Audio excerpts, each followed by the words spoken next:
माननीय supreme court ने दिल्ली नगर निगम में एल्डरमैन की नियुक्ति को लेकर जो आज स्पष्ट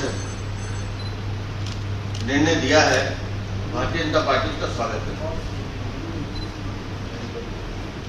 हम पहले से जानते थे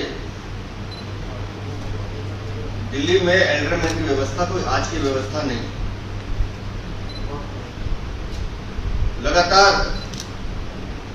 कई दशकों से ये व्यवस्था चली आ रही है।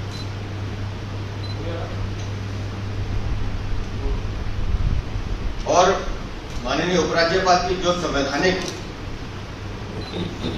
शक्तियां संविधान के अनुरूप उन्हें मिली हुई हैं, उस निर्णय के अनुरूप उन्होंने वो नियुक्ति की थी।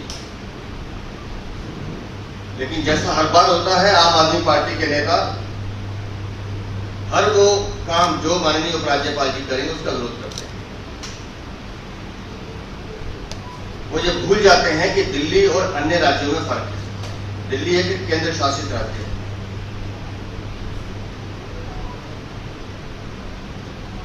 और लगातार जिस तरह का वातावरण आम आदमी पार्टी के नेता बना रहे थे, बार बार जिस तरह से अभद्र टिप्पणी कर रहे थे, आज माननीय सुप्रीम कोर्ट ने उस पूरी फिल्म का पटाक्षेप कर दिया है।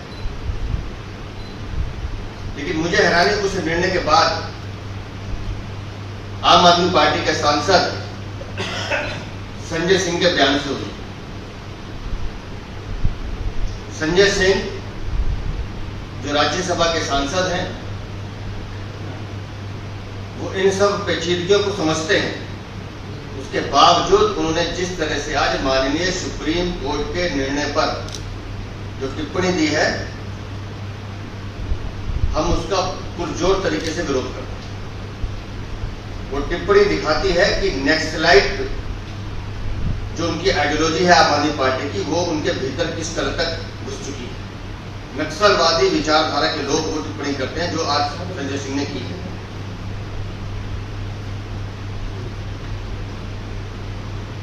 दो 2013 में आप पहली बार सरकार में आते हैं। आपको मालूम था दिल्ली केंद्र शासित राज्य है।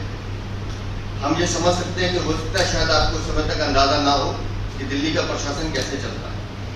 लेकिन 2015, उसके बाद 2020, इतने सालों में भी अगर आप नहीं समझ रहे कि दिल्ली में प्रशासन कैसे चलेगा, तो फिर मुझे आपकी नासमझी पे तरस आता है।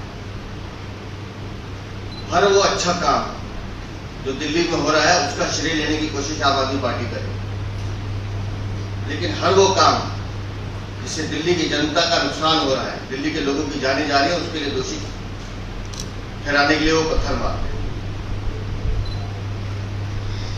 इनको मालूम है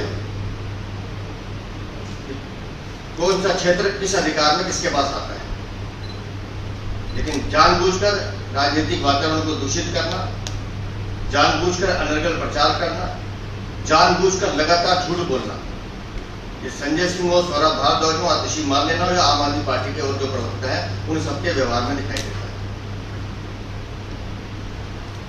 लेकिन आज के इस निर्णय में यह स्पष्ट होता है